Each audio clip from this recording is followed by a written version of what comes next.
Hello, we're going to be changing the oil and the spark plug on my Husqvarna riding mower. Didn't say a lot about this, so I thought I would post a video of how you can do this on yours. Changing the oil is probably one of the most important things you can do to keep your engine running without seizing over many mowing cycles, as opposed to what a lot of people do and not change their oil and their mowers only last a few years. So, as expensive as these things are, really a good idea to maintain it properly so that you can save yourself a bunch of money. And changing the oil is really easy on these, so we're going to go through the process of how to do it. But I'm not going to do it in my shop. I'm going to pull it outside. That'll give it an opportunity to warm up a little bit. Warm oil is easier to change than cold oil, so we're gonna pull it outside and let it warm up a minute.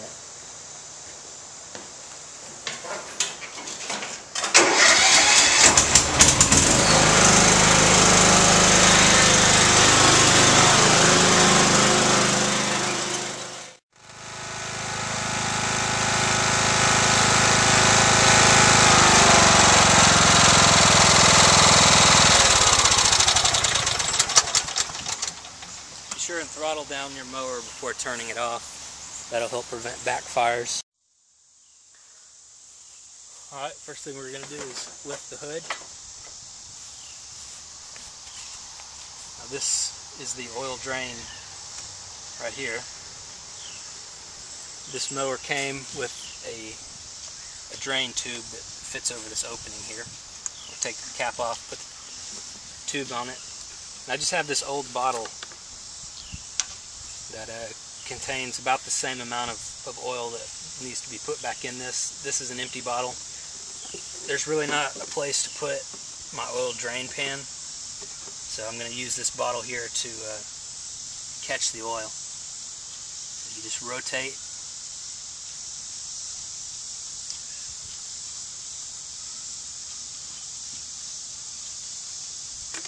You pull out. You can see the oil is flowing. The dipstick has gaskets on it to make the oil flow out a little bit. Just pull the dipstick out just a little bit.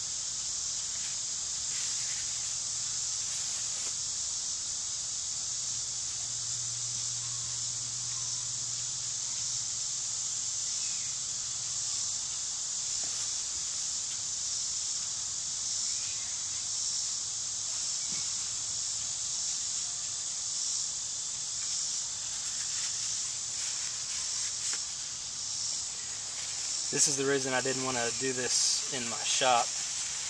These quick change couplers look like they want to leak a little bit. So I've got my paper towel here and I'm trying to kind of catch this.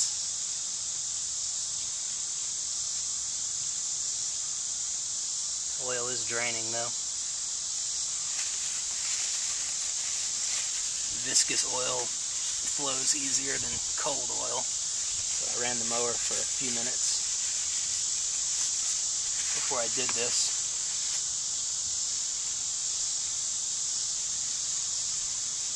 So we're going to let that drain.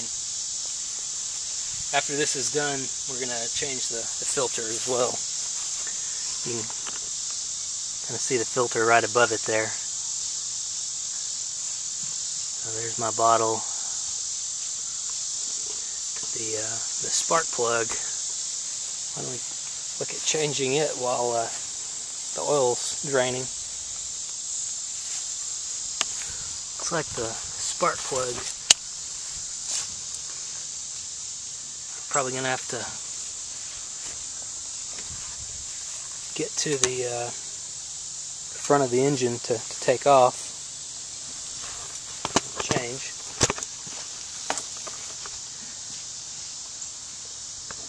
We probably need to remove this shell, top cover. To do that, we need to unplug the headlights.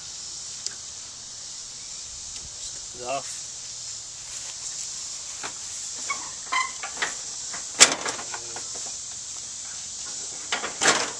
Lift up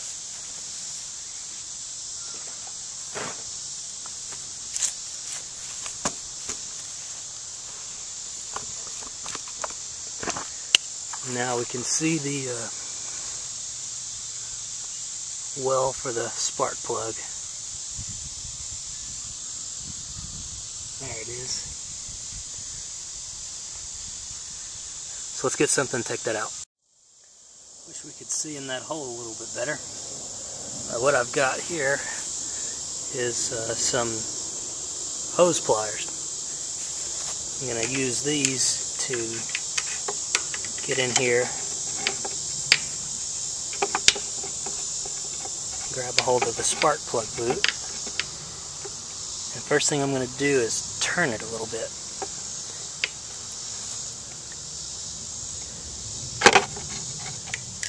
Then the boot comes off. Now, I really wish you could see that. Now you can see the plug down in there. Just get a ratchet and a spark plug socket. In this case it's a 5/8, and I have a wobble extension on it.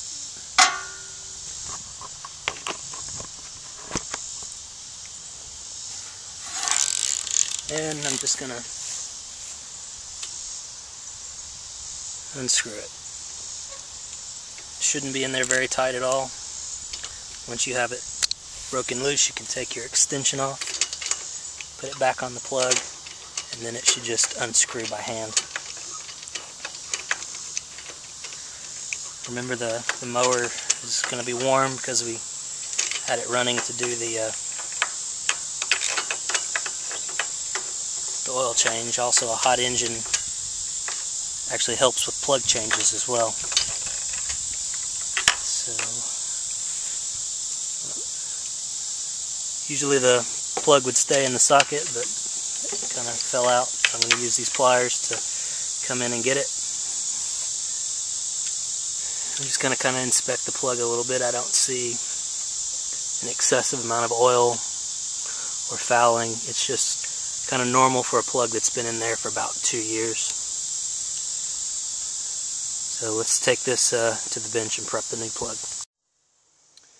Alright, we've got our old plug. Still a bit warm. But what we want to do is look at the number on it. It's an RC12YC, so we want to compare that to our new plug. And the new plug is an RC12YC. We want to compare them to make sure that they look exactly the same. Some plugs will be deeper than others, and when the piston comes, if you get the wrong plug, it'll slap it and you can damage your mower. So you just want to make sure that the same type of plug that you take out is the same type of plug that you put back in. A lot of people will recommend you put some silicone or dielectric grease on the plug here to prevent moisture from getting in and seizing anything. So we're going to get some silicone and do that. Really, any silicone paste or dielectric grease will do. I use this 3M silicone paste. Get it off of Amazon. Use this for my brake slide, caliper slide pins. And what I'm going to do is just put a very light coat on the outside here. Very light coat. Get any big dabs, wipe them off. This keeps the boot from seizing on the plug, keeps moisture out, and just generally helps keep moisture out and make life a little easier for you next time. So this is going to go back down in our socket, but first we need to make sure that the spark plug is gapped correctly. On this mower, the gap is 0.030, and hopefully this will come out, but this plug is already gapped for 030, so our gap is good. So now that we've verified our gap, we've got our silicone dielectric grease on here. Now it's time to reinstall in the mower. Right, here we are back at the mower.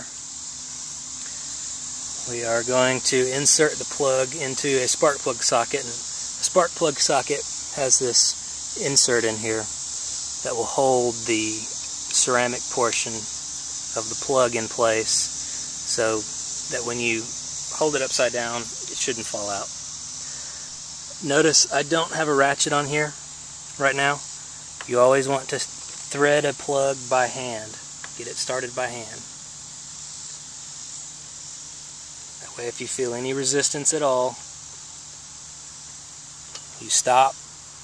And a trick if you're having a problem getting things started, if maybe the top of the plug well is corroded, is you actually start spinning the plug backwards, and then you can start spinning it forwards. And spinning it backwards first will help align the threads properly. But you know, this is going in real easy. I'm going to spin it till it stops. Now I'm going to put my ratchet on, select it to tighten, and these don't need to be real tight, just a little snug. That's it. Too tight or too loose and you can actually affect the heat transfer of the plug to the cylinder head and cause plug wear. I'm going to use these bent nose channel lock bent nose pliers to kind of grab the boot and slip it on, and take my finger and push it on the plug until I feel the click.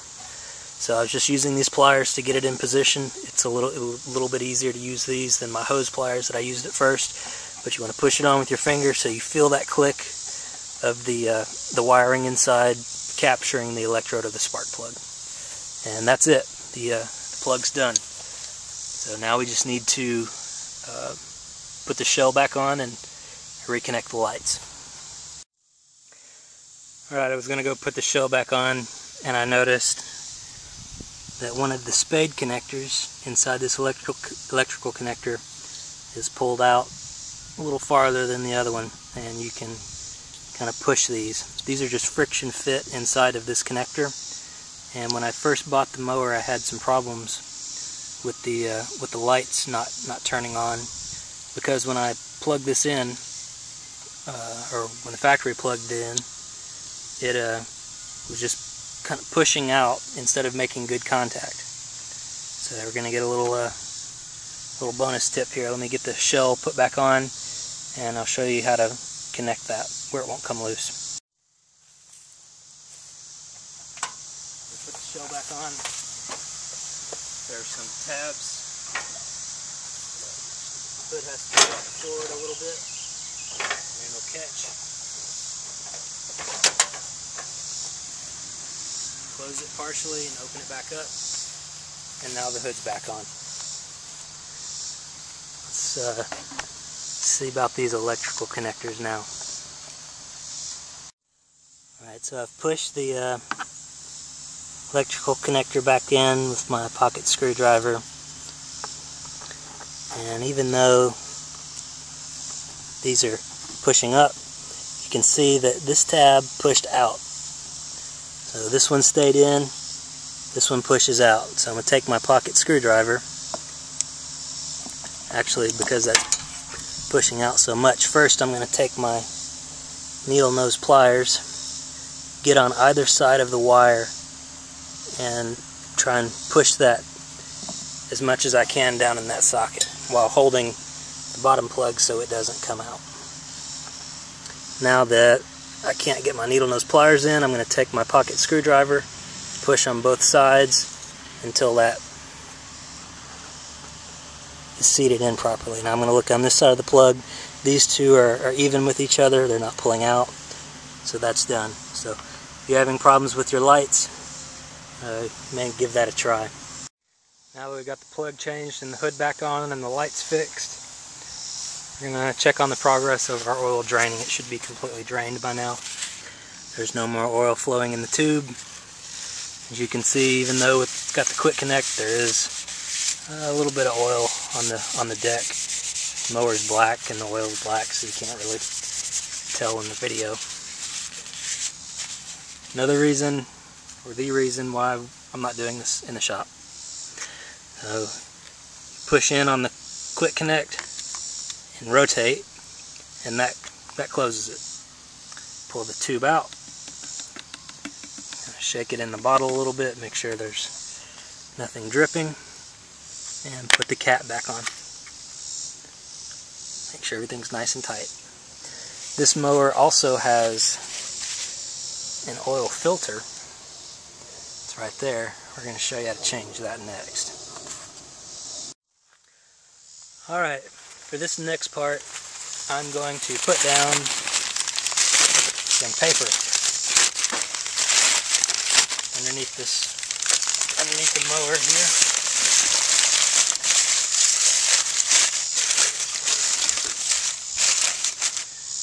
Because when we undo this filter, there will be oil that falls.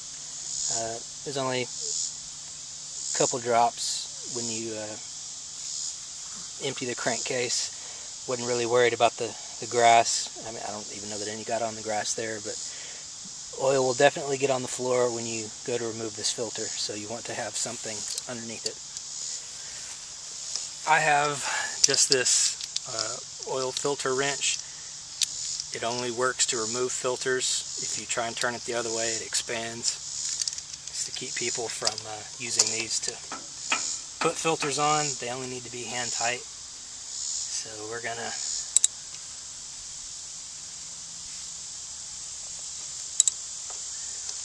just use this. And I remember now when I changed this last season that despite me making sure that the seal was in good shape on the new filter, I guess there's enough pressure in here that I was getting some leaks. So I did have to take a strap and get it a little bit tighter than I could get it with my hand. Not much. Not trying to strong arm it or put a cheater pipe on it, but there you can see the top is covered in oil, so any movement to the left or to the right and I'll spill it, and you can see that it's dripping a little bit out of the socket there. And what are we going to do? Are we going to dump it in the ditch? No, we're not going to do that. We're going to dump it in a proper oil catch basin and take it to AutoZone or Advanced Auto with our other oil. While we're here, the oil that we got out of the crankcase, we're going to pour that into. See how that bubbled like that? What you want to be sure and do, and this is more important on a car, is make sure your vent's open. Not really a problem when you're just putting in about a quart, but when you've got 4 to 5 quarts like you do on a car, that'll bubble up and put oil everywhere. We're going to let that filter drain before we toss it. Now let's first look at the filter, see what we have. I wish it would focus better. 120501. Go over to our bench, just like with the spark plugs.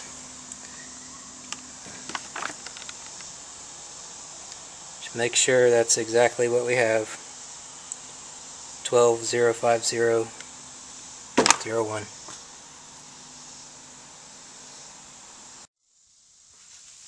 Look at the oily mess that's dripped on my paper there. Boy, I'm glad that that's down there. We're not dripping anything else from the top here. So it's time to put the new filter on. So first we are going to take our funnel that we're going to use to pour the oil in, and we're going to clean it out with a clean paper towel. Don't want any dirt or debris, anything in there that can flow down into the oil. I'm going to take our new oil filter, and you don't want to put this in there dry. A lot of people will just install it as is. A better way of doing it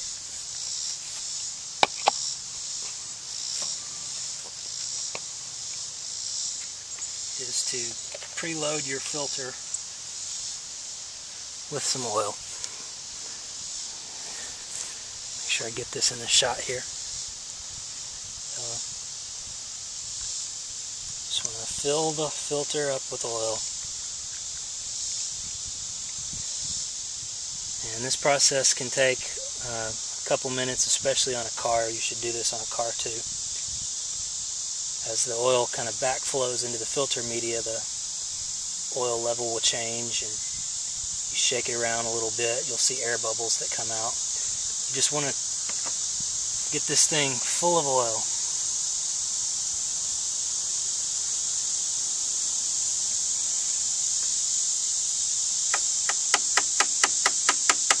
The oil level's not going down, bang it a little bit on something.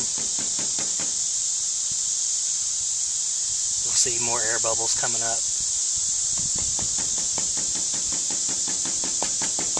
Get this as full as you can. Then once it's full, we're going to put it on? Nope. There's one more thing you need to do. Look on the oil filter housing and make sure that the old seal from the old filter is not attached. I learned this the hard way on a car, where the seal stayed on the oil filter housing. When I put the new filter on there, oil squirted out everywhere, and I do mean everywhere.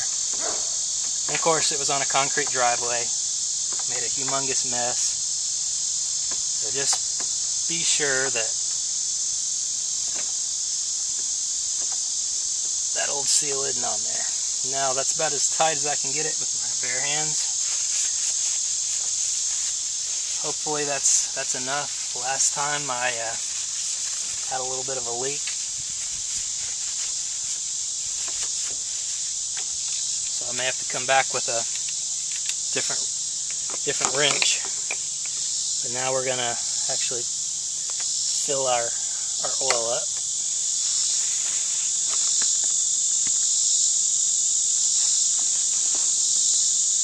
Move this up here, and the crankcase capacity with the new filter on this one is 51 ounces of oil. This is 48 ounces of oil in this bottle. This particular oil is sold in the lawn and garden section. I don't think there's anything real special about it. So the last couple ounces, I may have to just put some regular automotive oil in. I just buy this bottle because it's convenient.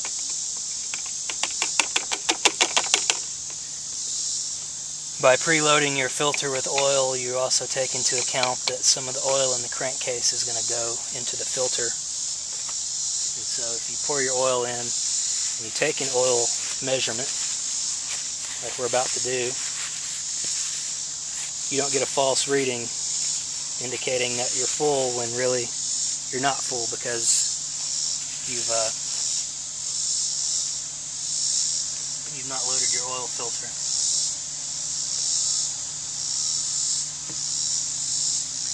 Okay, the cap on my oil filter bottle. I'm gonna put that down, raise it back up. And with new oil, it's really hard to see. Really hard to see. So let's start it up, check for leaks, and then check our oil again.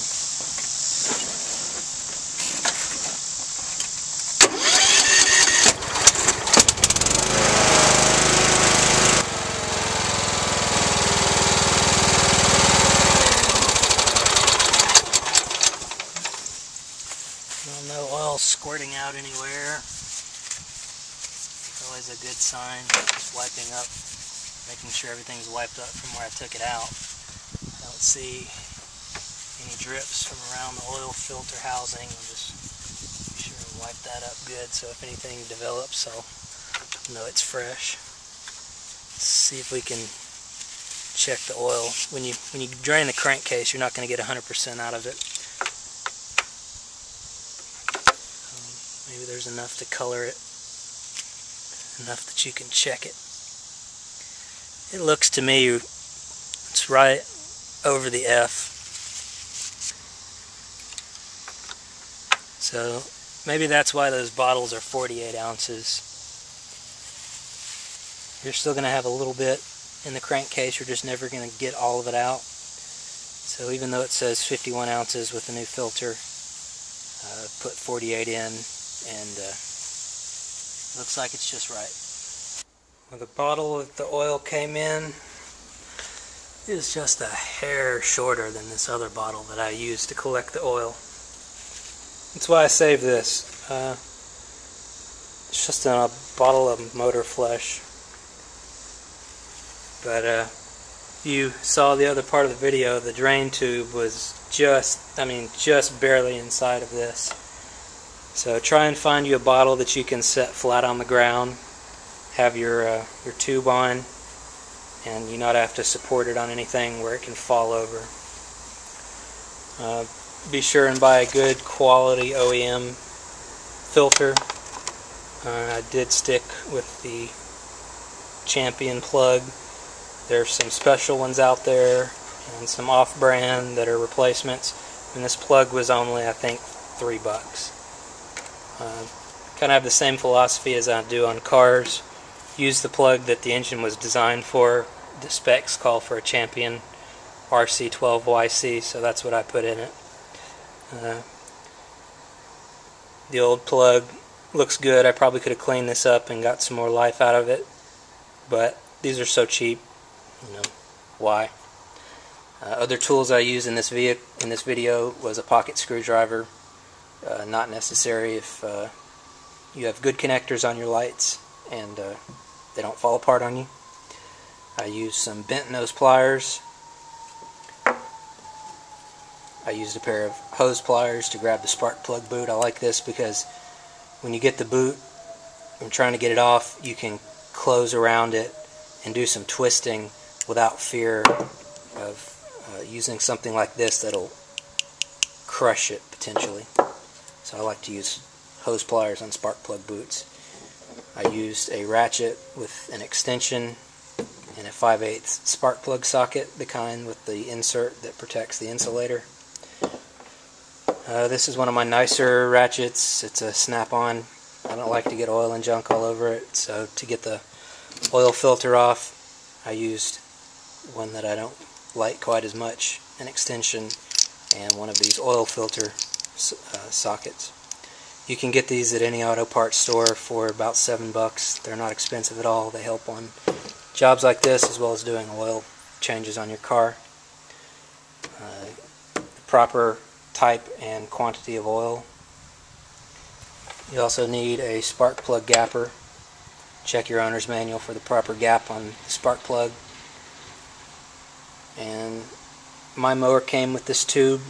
If yours didn't, try and find something that matches that as close as you can. That'll help not make a mess. That's it. Thanks for watching.